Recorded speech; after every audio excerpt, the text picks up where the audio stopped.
पीछा करो इनका, समाप्त कर दो सबको।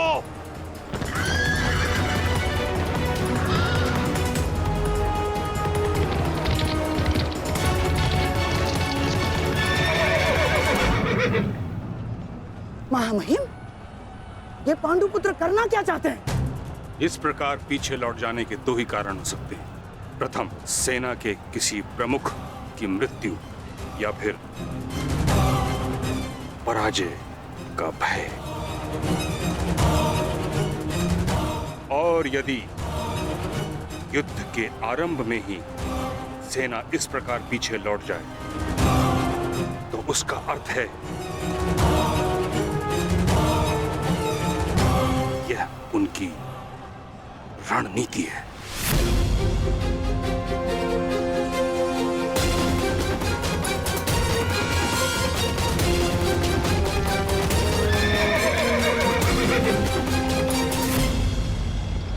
की रणनीति है।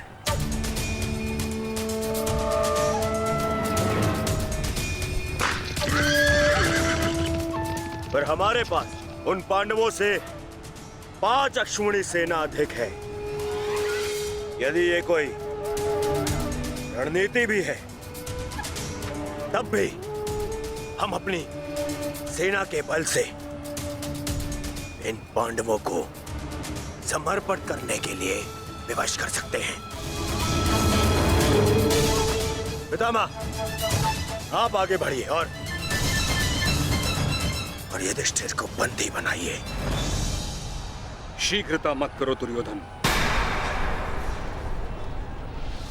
सर्वप्रथम उनकी रणनीति को समझो, उसके पश्चात आगे बढ़ो।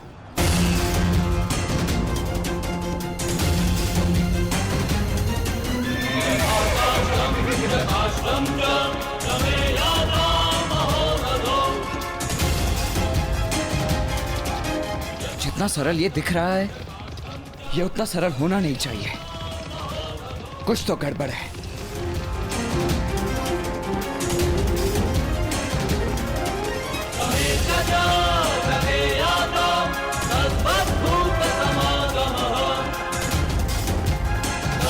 रुक जाओ, ये एक छल है, हमें फंसाने की चाल है ये।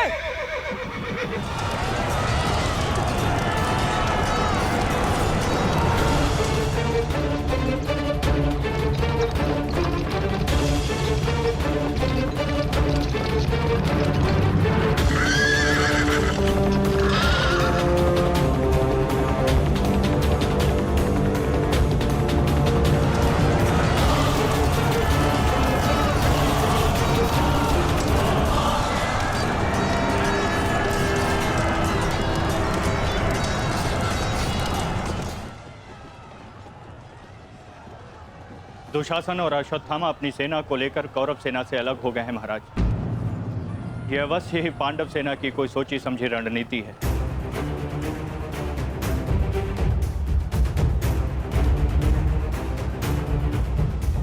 आत्मसमर्पण कर दो युधिष्ठिर।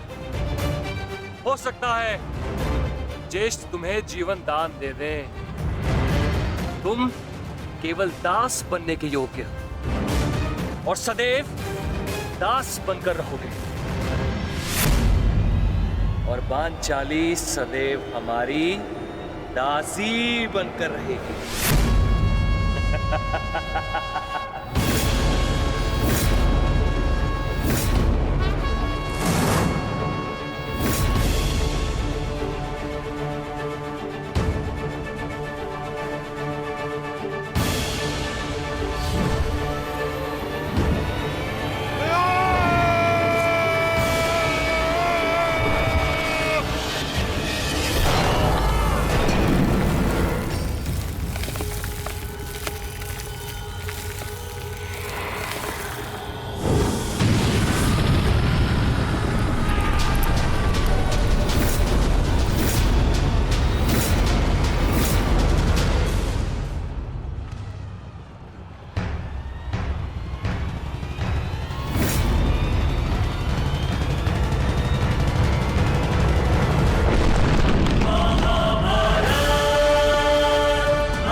महारथी अश्वरोही हमारी ओर से भी मारे गए। ये तो अवश्य उत्तम बनाने की बात है। उत्तम!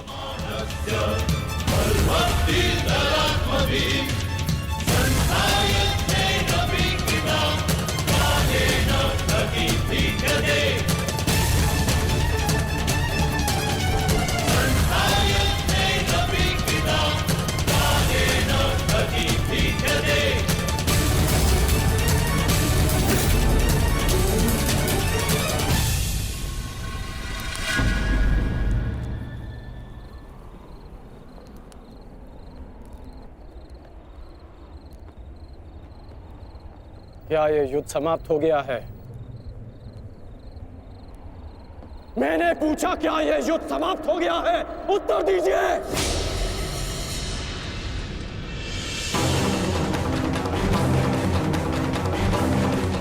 एक दिन युद्ध में पलड़ा क्या भारी हो गया। आप सबको लगा कि आप लोग युद्ध जीत गए। आज जितने भी सैनिक वीर गति को प्राप्त हुए हैं, वो तुम्हारी विजय के लिए अपने प्राण खो बैठे।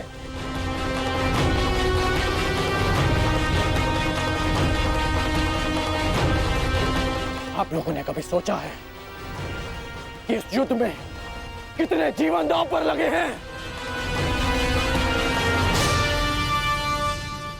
हर परिवार इस भय के साथ जी रहा है कि क्या उनके परिवार के सदस्य घर लौटेंगे भी या नहीं। और आप सब उत्सव मना रहे हैं। ये उत्सव मनाने का समय नहीं, रणनीति बनाने का समय है। इस युद्ध में जीतने का समय है। पांडव सामान्य योद्धा नहीं है। वो इस समय एक घायल सिंह की भांति हैं, जो कल युद्ध में अपना प्रतिशोध लेने के लिए तत्पर रहेंगे।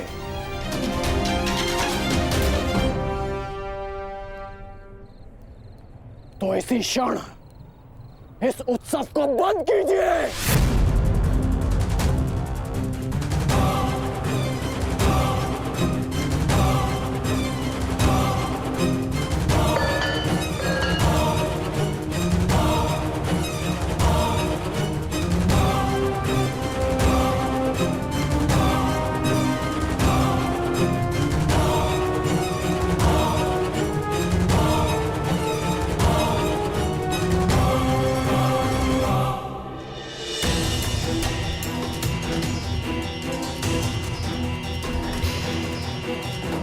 युद्ध भूमि का नियम है कि हर दिन के साथ हुई हानि को भुलाकर अगले दिन के विषय में सोचा जाए। अब समय आ गया है कि इस पर विचार किया जाए कि कल के युद्ध में हमारी रणनीति क्या होगी।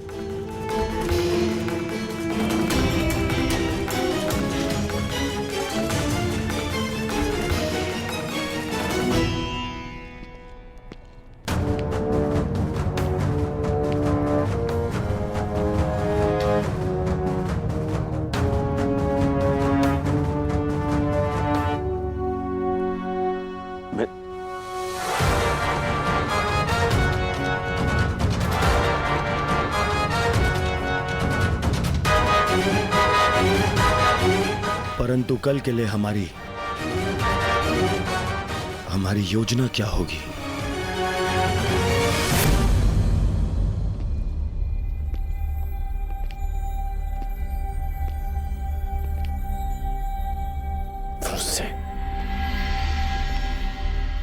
तुम यहाँ क्या कर रहे हो? यहाँ कल की रणनीति बन रही है पिताश्री। तो इस सभा में मेरा उपस्थित होना अनिवार्य है ना। तुम युद्ध में भाग नहीं लोगे। मैं तुम्हें अनुमति नहीं दे रहा। जाओ, जाकर विश्राम करो। मैं जानता हूं मुझे विश्राम की आवश्यकता है, परंतु मैं नहीं चाहता कि कल कोई वीर पांडव ये कहे कि अंगराज का पुत्र एक तीर का घाव तक ना सह सका। मुझ पर विश्वास कीजिए पिताश्री, मैं कल भी युद्ध में अपना पूरा योगदान दूंगा, मुझे जाने से मत रोकिए। मैं आपका पुत्र हूं। मैं वचन देकर आया हूं कि मैं आपकी कमी की अनुभूति किसी को अनुभव नहीं होने दूंगा। मैं इसीलिए मेरा कल युद्ध में उपस्थित होना अनिवार्य है पिताश्री। मुझे मेरा वचन पूर्ण करने दीजिए।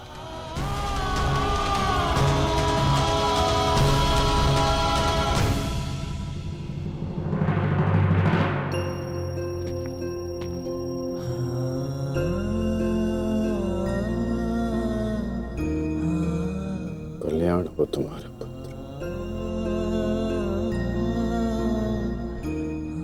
तुम युद्ध में भाग लोगे।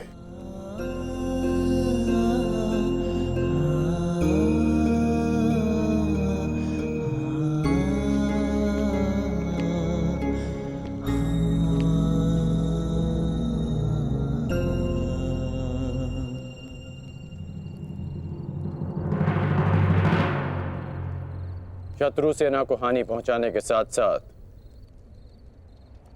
आपको अपनी सेना को सुरक्षित रखना भी महत्वपूर्ण है।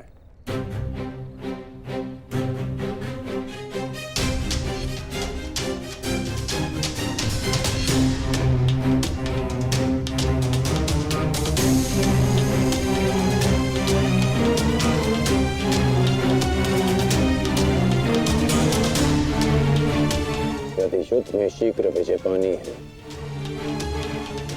तो उसका एक ही मार्ग है,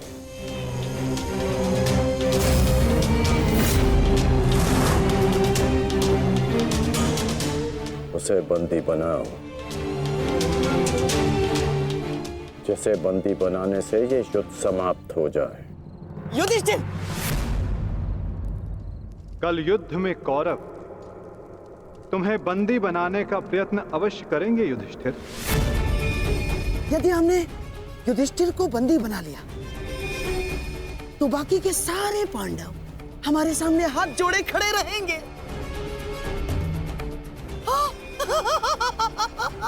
उत्तम! कल चाहे जो कुछ भी हो जाए, हम उस युधिष्ठिर को बंदी बनाकर रहेंगे। उसकी सुरक्षा की हर एक दीवार, हर एक व्यू तोड़ देंगे हम। तो इसका तोड़ क्या है माधव?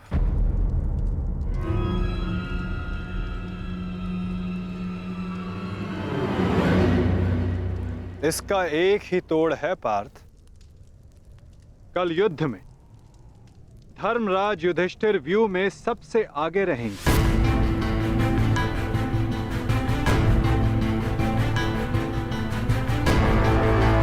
जब आप जानते हैं माधव कि ज्येष्ठ को बंदी बनाना ही इन कौरवों का लक्ष्य है, तो क्या हम ज्येष्ठ को सबसे आगे खड़ा करके उनका कार्य सरल नहीं कर रहे? क्या ये उचित है माधव? हाँ पार्थ, यही उचित है। इसीलिए मैं ऐसा कर रहा हूं।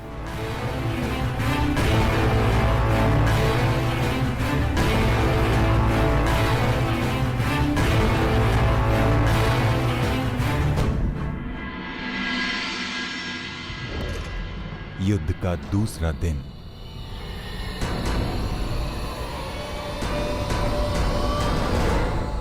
क्या युद्ध आरंभ का शंखनाद तब तक नहीं हुआ संजय? किसी भी क्षण युद्ध का शंखनाद हो जाएगा महाराज।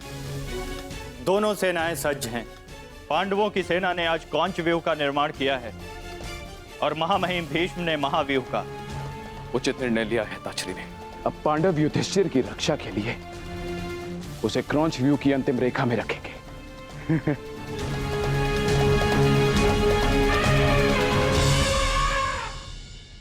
युद्ध भूमि में कुछ असामान्य घटित हुआ है महाराज, जिसका किसी को अनुमान नहीं था। जिस प्रकार से युवराज दुर्योधन आश्चर्यचकित हैं, ठीक उसी प्रकार से मैं भी आश्चर्यचकित हूं महाराज। किंतु ऐसा क्या हुआ है संजय? पांडवों ने राजकुमार युधिष्ठिर को सेना के अंतिम रेखा में न रखकर सेना के अग्रभाग में रखा है महाराज।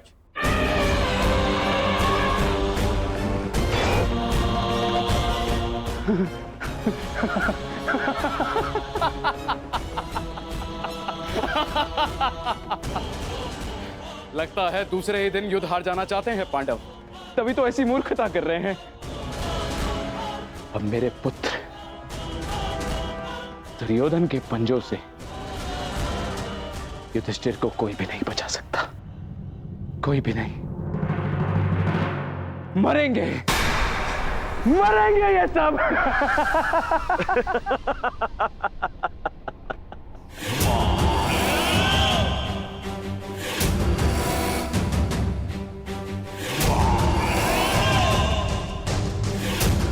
सुना था, आज देख भी लिया। विनाश काले विपरीत बुद्धि।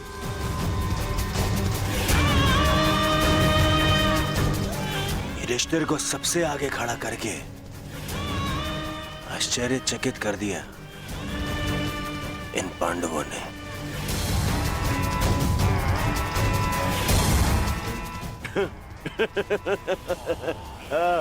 पितामह, देख रहे हैं, इन पांडवों ने स्वयं ही हमारा कार्य सरल कर दिया।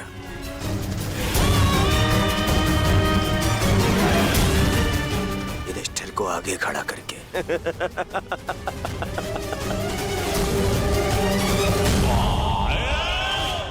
अब आज ही इस युधिष्ठिर को बंदी बनाकर इस युद्ध का अंत कर दूंगा मैं, आज ही। आजा, आजा।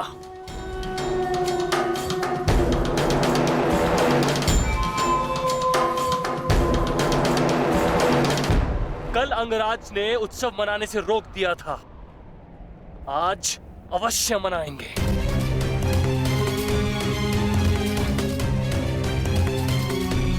देखा दुशासन, हमारी जीत का उत्सव।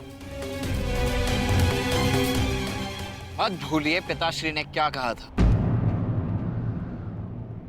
अभी से उत्सव मनाने के विषय में सोचना भी मूर्खता है। युद्ध अभी शेष है।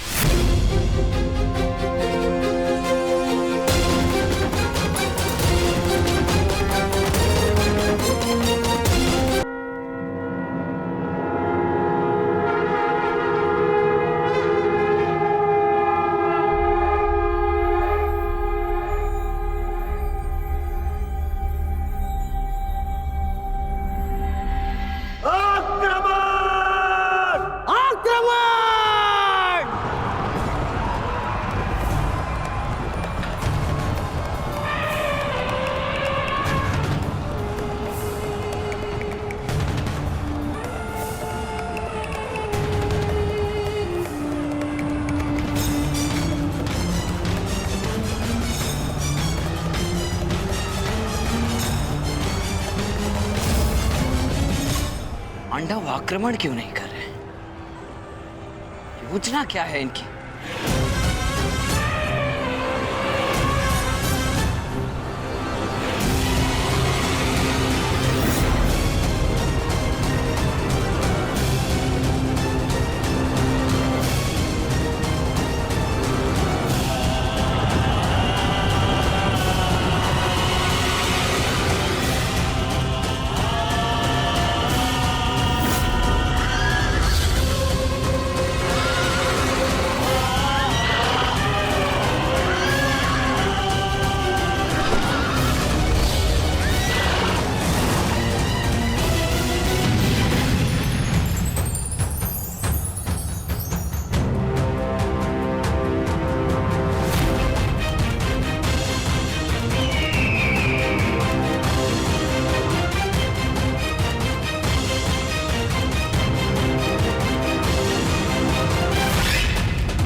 चिन्ह वो भी उल्टी दिशा में। ये पांडव पीछे क्यों हट रहे हैं?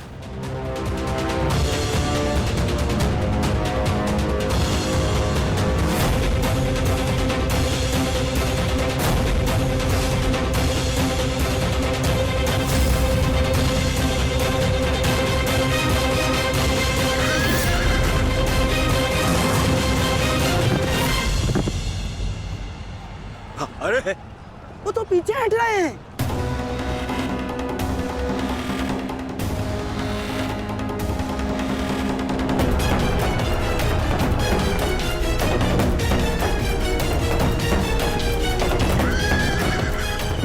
पीछा करो इनका, समाप्त कर दो सबको।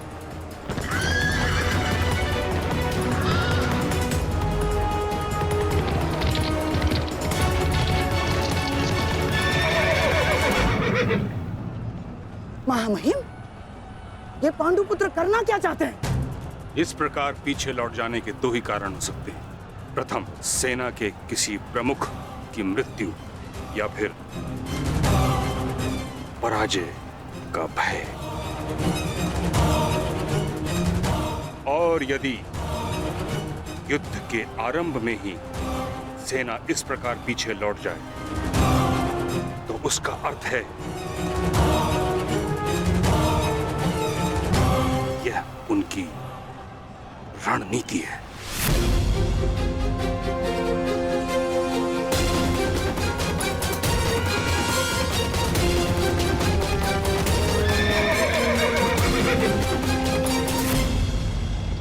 की रणनीति है।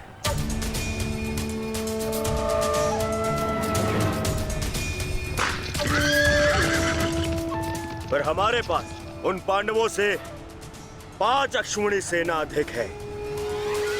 यदि ये कोई रणनीति भी है, तब भी हम अपनी सेना के बल से इन पांडवों को समर्पण करने के लिए विवश कर सकते हैं।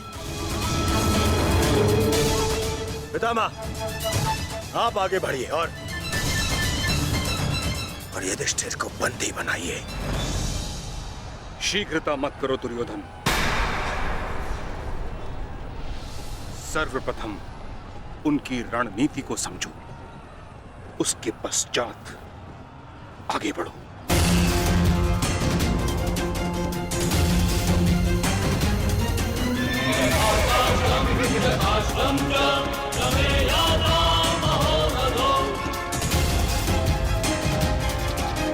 जितना सरल ये दिख रहा है, ये उतना सरल होना नहीं चाहिए। कुछ तो गड़बड़ है।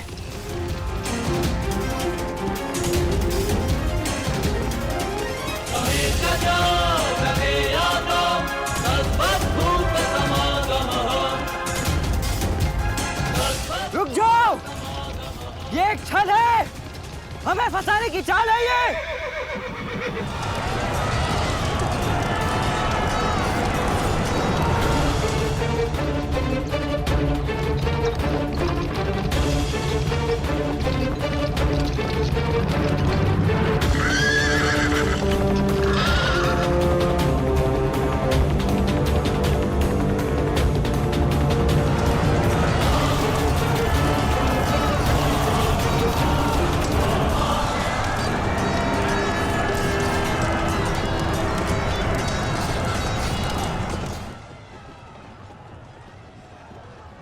दुशासन और अश्वत्थामा अपनी सेना को लेकर कौरव सेना से अलग हो गए हैं महाराज।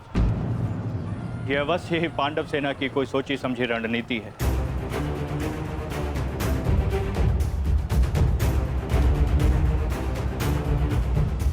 आत्मसमर्पण कर दो युधिष्ठिर।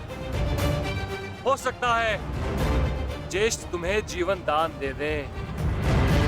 तुम केवल दास बनने के योग्य और सदैव दास बनकर रहोगे, और पांचाली सदैव हमारी दासी बनकर रहेगी।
शस्त्र अस्त्र चलाओ पार्थ।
अब जिन्हें हमसे लड़ना था वो शत्रु आपस में ही लड़ बैठेंगे पार्थ। आज तुम्हारा बल इस धरा पर धराशाय होगा।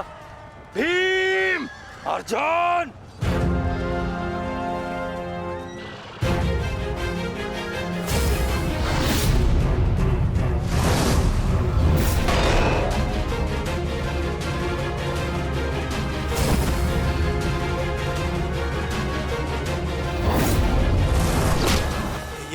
ये क्या हो रहा है? अश्वत्थामा और दुशासन आपस में क्यों लड़ रहे हैं? शांत हो जाओ दुर्योधन, ये अर्जुन के दिव्यास्त्र का प्रभाव है।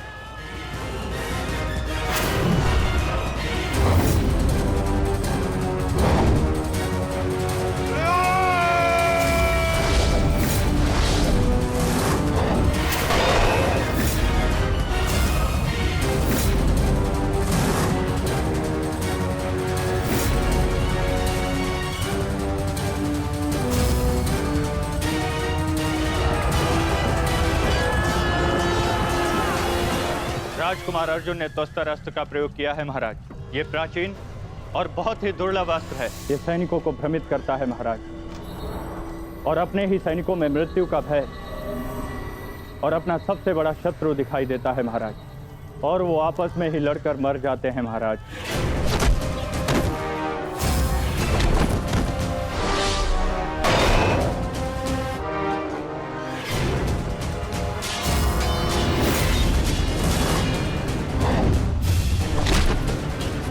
हाँ भाई, आप युवराज की सुरक्षा के लिए यही उपस्थित रहिए।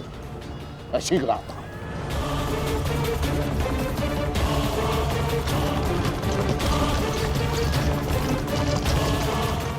माधव, दुर्योधन पर आक्रमण करने का यही उचित समय है।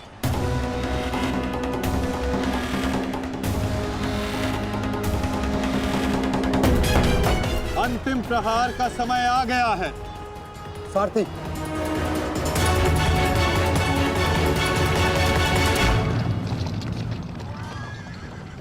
ये क्या? चारों पांडव सीधे हमारी ओर बढ़ रहे हैं।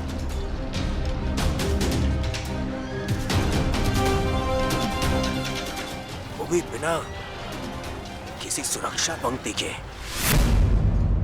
संजय, इस अस्त्र की माया को किसी तरह तो समाप्त किया जा सकता है। कोई तो उपाय होगा। इसका उत्तर मेरे पास भी नहीं है महाराज, परंतु अवश्य ही राजकुमार अर्जुन के पास होगा, और कदाचित वो अपने पुत्र अभिमन्यु को इसकी काट बता रहे हैं महाराज। सत्य कीर्ति अस्त्र, इसे उपयोग केवल एक शक्तिशाली योद्धा ही कर सकता है।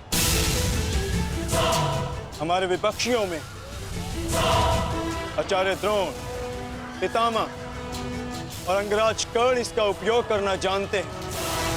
कर्ण तो युद्ध में सम्मिलित नहीं, और आचार्य द्रोण और पितामह को इनकी रक्षा करने के लिए पहुंचने में समय लगेगा, इसलिए हम इसका लाभ उठा सकते हैं।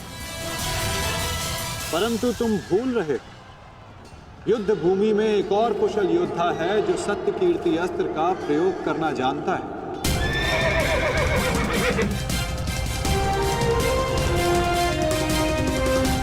और उसको रोकना अति आवश्यक है।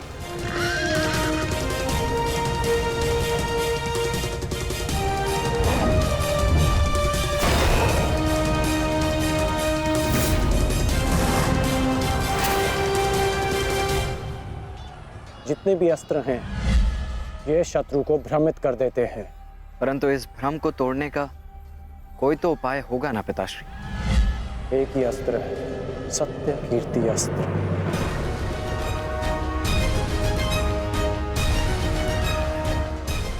ओम सत्यार्थम ओम कीर्त्यार्थम ओम नमो नमो नमो सत्य कीर्ति अस्त्राय नमः।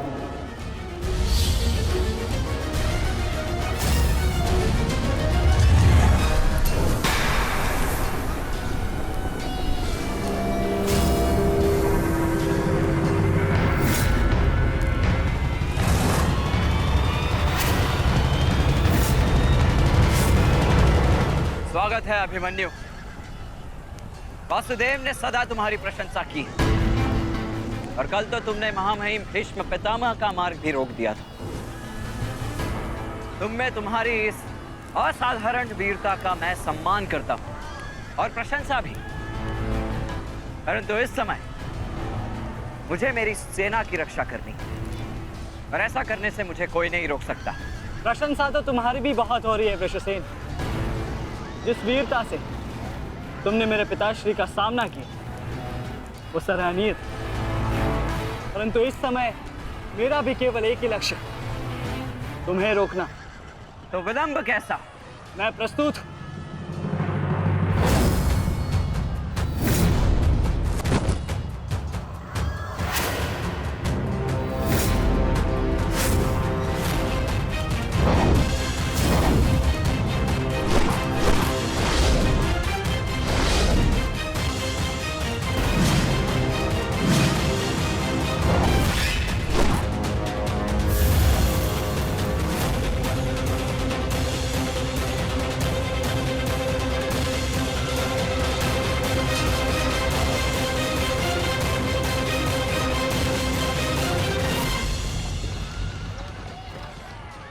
मैं गुरु द्रोण को रोकता हूं। नहीं अर्जुन, गुरु द्रोण का सामना मैं करता हूं, तुम आगे बढ़ो। नहीं भ्राताश्री, दुर्योधन के समर्पण की पुष्टि करने के लिए आपका वहां होना अति आवश्यक है। और जो इसमें सक्षम है वो है भ्राता भीम।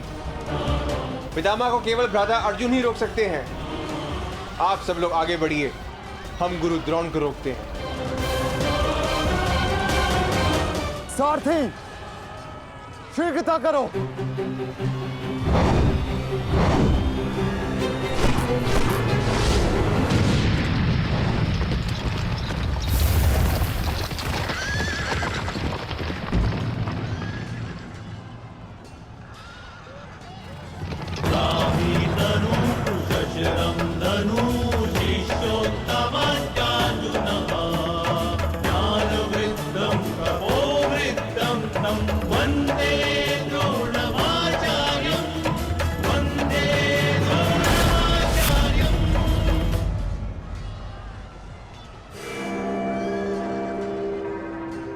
हस्तिनापुर नरेश, महाराज धृतराष्ट्र के ज्येष्ठ पुत्र दुर्योधन तक पहुंचने के लिए तुम्हें मेरा सामना करना होगा।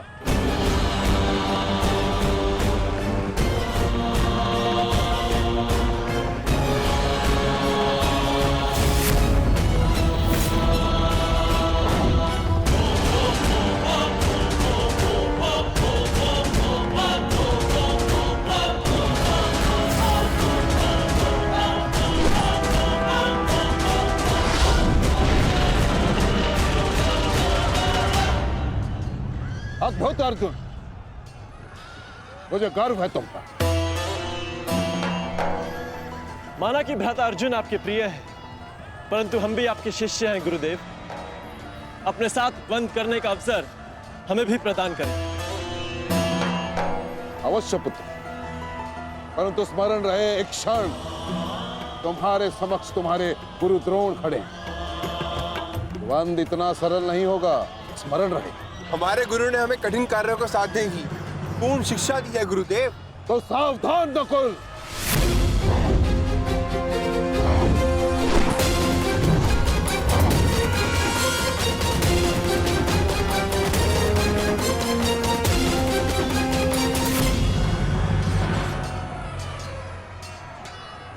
कहा था मैंने कि द्वंद्व सरल नहीं होगा।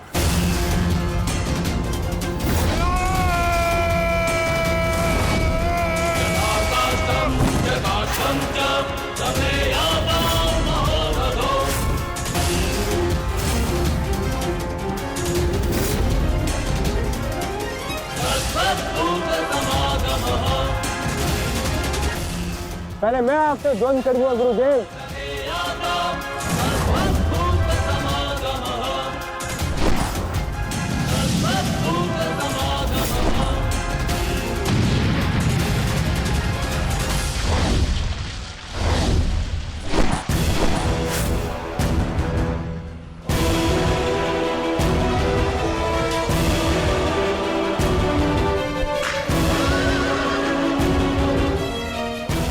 द्वंद्व का समय आ गया है।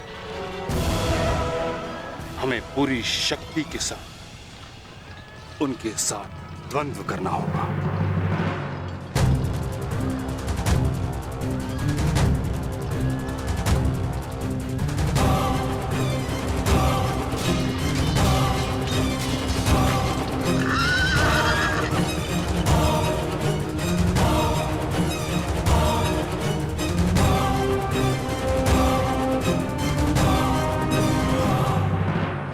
क्या हुआ पुत्र? जो कर्तव्य पूर्ण करने आए हो वह करो। मेरे साथ द्वंद्व करो। रुक क्यों गए? आक्रमण करो मुझ पर। कर्म से बड़ा कोई धर्म नहीं पुत्र। पितामह ने उचित कहा, अपने कर्तव्य का पालन करो।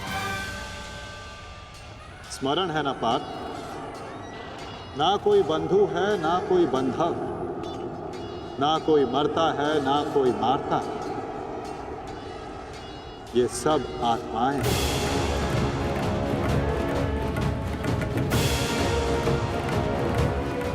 हम सब निमित्त मात्र हैं पार्थ। अब किस अवसर की प्रतीक्षा कर रहे हो? अवसर तो तुम्हारे समक्ष खड़ा है पार्थ।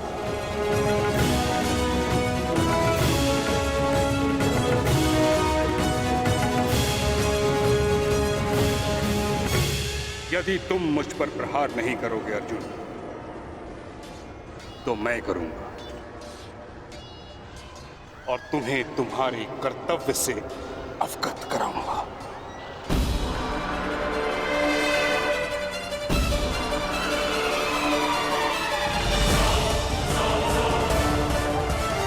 अपने प्रेम भाव को अपनी दुर्बलता मत बनाओ पार्थ, अन्यथा तुम्हारा यही प्रेम भाव तुम्हारी पराजय और अधर्म की विजय का कारण बनेगा।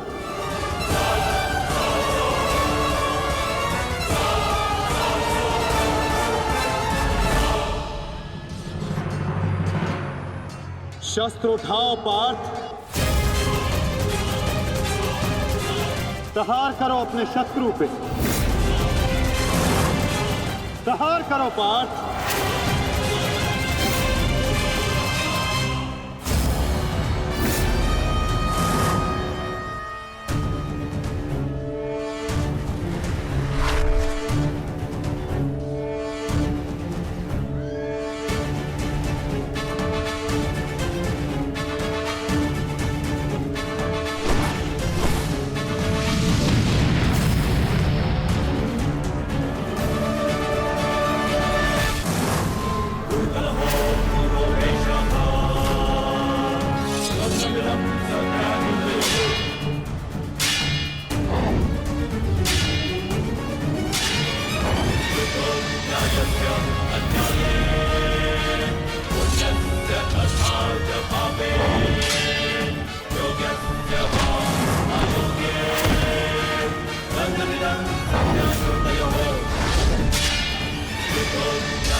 एक ही अस्त्र है जो इस भ्रम को तोड़ सकता है, सत्य कीर्ति अस्त्र।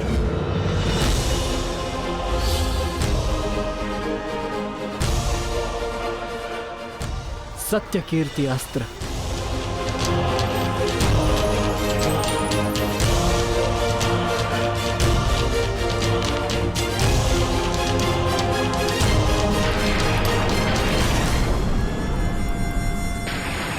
मुझे अपने कर्तव्य का पालन करना ही है। तुम भी अपने कर्तव्य का पालन करो मित्र। हम दोनों को कोई नहीं रोक सकता।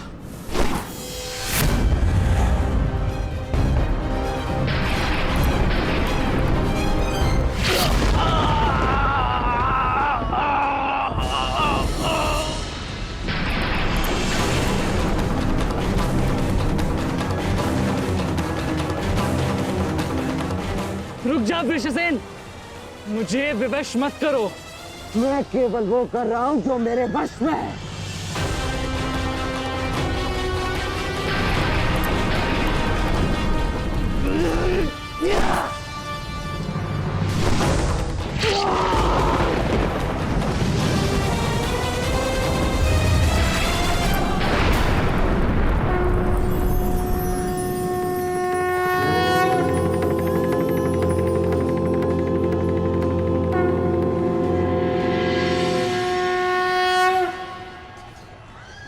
अद्भुत।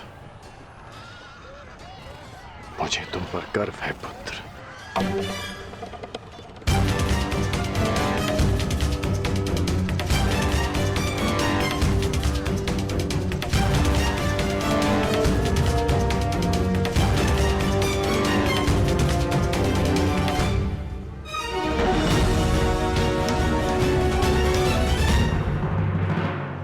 क्या सूचना है बताओ। अंगराज, मैं वो बताओ मुझे। कुमार वृषेण। क्या हुआ वृषसेन को? बोलो। युद्ध में बुरी तरह घायल हुए हैं।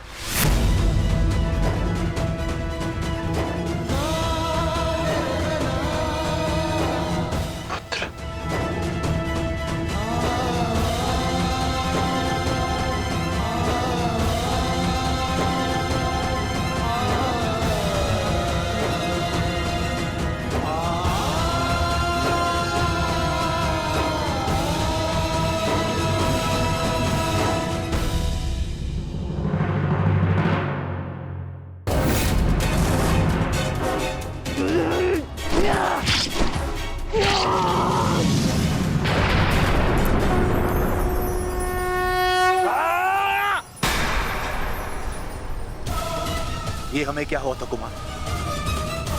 हम एक दूसरे पे क्यों प्रहार कर रहे थे? अवश्य कोई माया थी जिसका अंत हुआ। आओ आओ, शत्रु हमारे प्रहार की प्रतीक्षा कर रहा है। चलिए कुमार।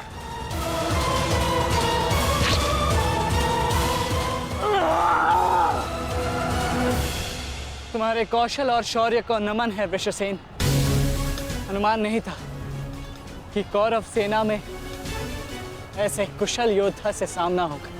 सूर्यास्त में समय अभी शेष है अभिमन्यु, और हमारे तुनीरों में बाण नहीं। तो समय व्यर्थ ना करते हुए द्वंद्व आरंभ करें। तो मैं प्रस्तुत हूं योद्धा।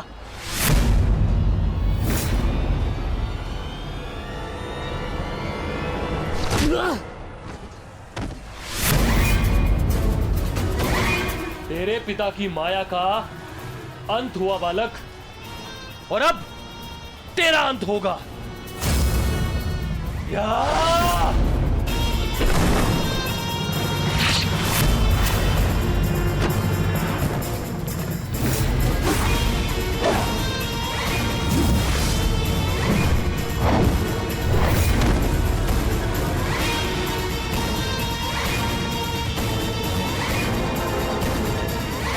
हार तब नहीं होती जब मनुष्य पराजित होता है। हार तब होती है जब वो हार मान जाता है। हार मत स्वीकारना पुत्र। इस कुरुक्षेत्र की भूमि को,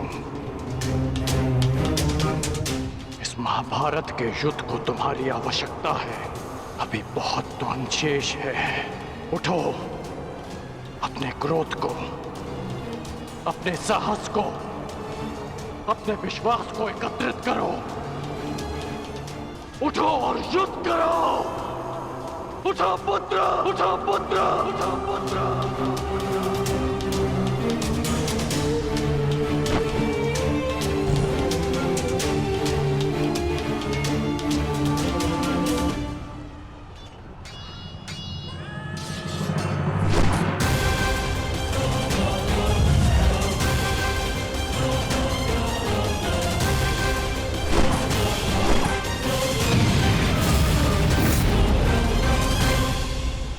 माधव, पितामह के प्रहार प्रतिक्षण बलशाली होते जा रहे हैं।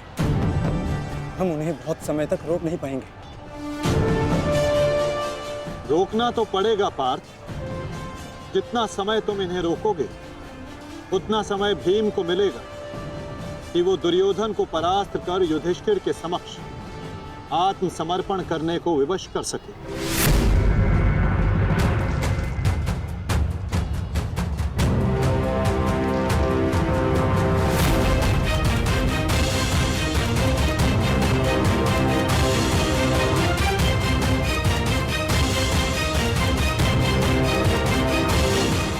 दुर्योधन, ये युद्ध भूमि है, कोई रंग भूमि नहीं कि औरों के द्वंद्व का तुम आनंद उठा सको।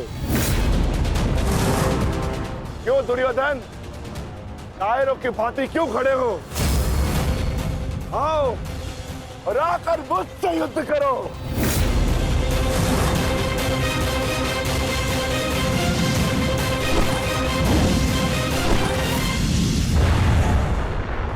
गंगापुत्र, शीघ्रता कीजिए। अर्जुन आपको द्वंद्व में उलझा रहा है। इधर भीम दुर्योधन की ओर बढ़ रहा है। महामहिम, कुछ कीजिए।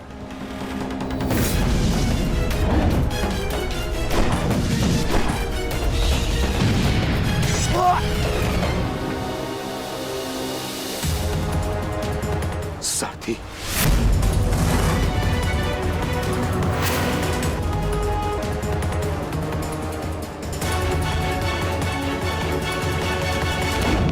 सावधान अर्जुन, या तो तुम युद्ध करना भूल गए हो या फिर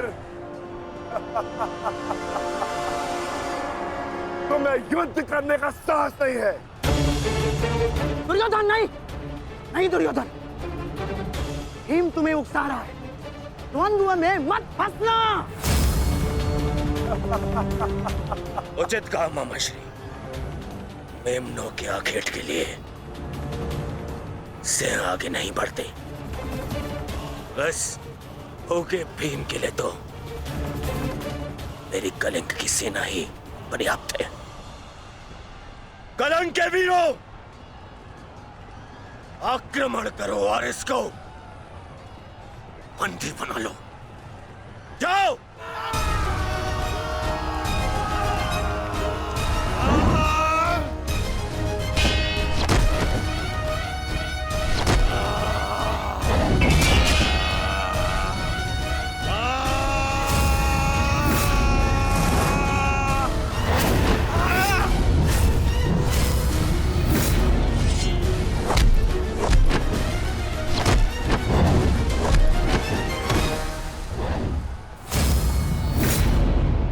दुर्योधन, बस ये इतने से थे?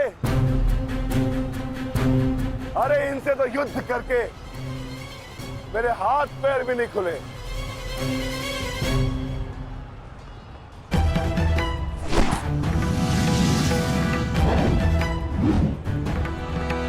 आप नियम भंग कर रहे हैं आचार्य। आप एक साथ दो पर आक्रमण नहीं कर सकते। स्मरण रहे कि युद्ध के नियम के अनुसार दो योद्धा एक योद्धा पर आक्रमण नहीं कर सकते, परंतु एक योद्धा दो योद्धाओं पर आक्रमण कर सकता है। सहदेव,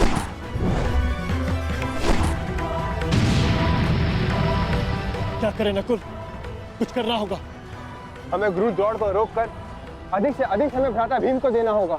युद्ध सभा में चीख चीख कर अपने पौरुष का बखान करने वाले एक नपुंसक के भांति क्यों खड़े हो? अब किसे लाओगे अपनी ढाल बनाकर? ये विकोदर भीम तुम्हारी हर ढाल को तोड़कर तुम्हारा अंत करेगा। मैं तुम्हारे प्राण लेकर रहूंगा कायर दुर्योधन।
प्रहार करने का सामर्थ्य शेष है काकाश्री, या पराजय स्वीकार करते हैं? जय और पराजय की चुनौती बराबरी के योद्धाओं को दी जाती है बालक। प्रतीत होता है कि अभी तक तुम्हें कोई समर्थ योद्धा नहीं मिला।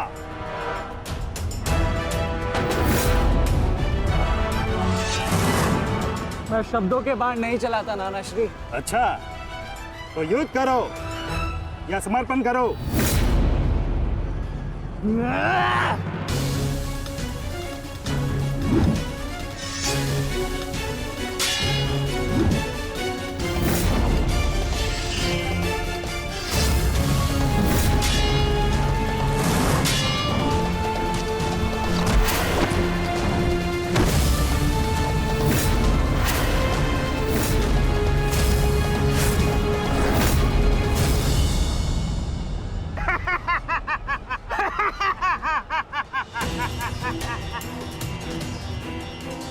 क्या हुआ, थक गए?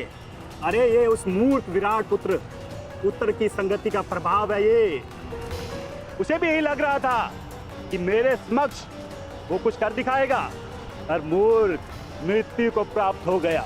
मृत्यु को चींटी की भांति इन्हीं हाथों से मसल दिया मैंने उसे। पीछे हट जाओ अभिमन्यु, अन्यथा उत्तर से कहीं पीड़ादायक मृत्यु मिलेगी। मृत्यु। तो ये समझिए कि आज उत्तर का प्रतिशोध पूर्ण होगा।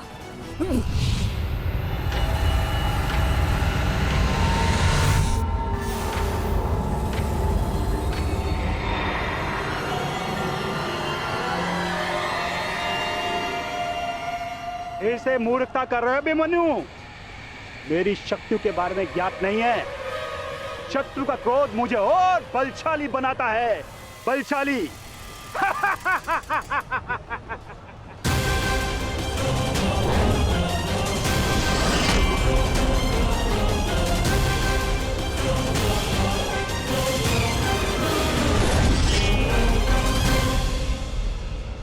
इतना ललकारने के पश्चात भी तुम रथ पर छिप कर बैठे हो दुर्योधन। मैं भी कैसा मूर्ख हूं, एक नपुंसक के वध की प्रतिज्ञा कर बैठा। आज तुमने यह सिद्ध कर दिया कि तुम एक क्षत्रिय नहीं बल्कि एक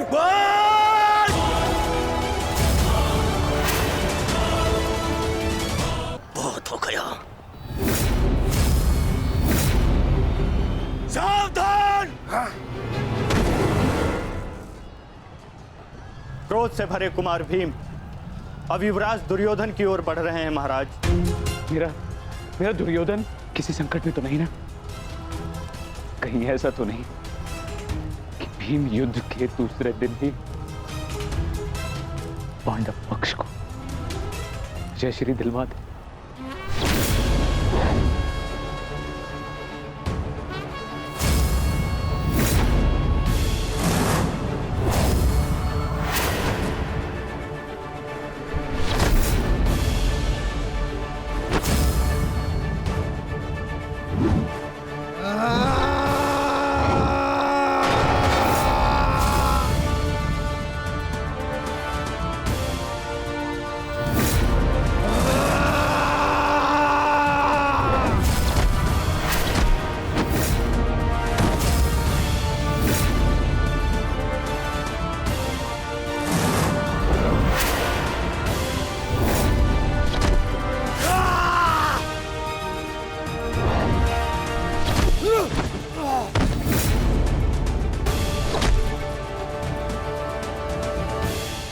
दुर्योधन मारो!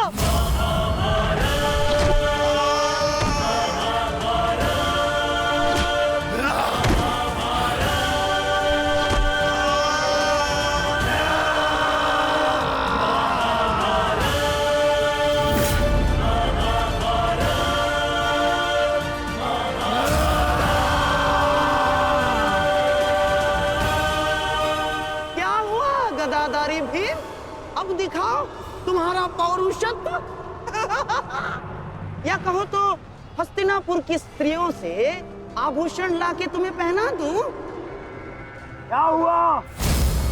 युद्ध बातों से नहीं, बल से जीता जाता है।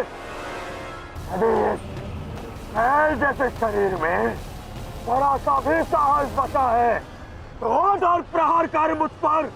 अरे ये क्या पहचानेगा अपनी शक्ति को? इसे कैसे मैंने वस्त्र और आभूषण रहित करके उन हाथों के मत्थे बिठा दिया था मैंने।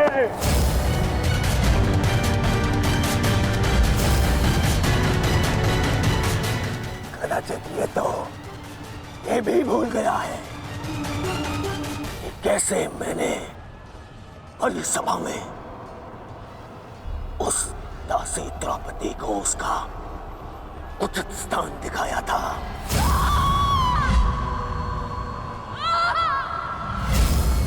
आओ दासी द्रौपदी, आकर मेरी गंगा में बैठो। आओ! वस्त्र हरण करो इस दासी का।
गंगापुत्र, दुर्योधन की रक्षा कीजिए गंगापुत्र।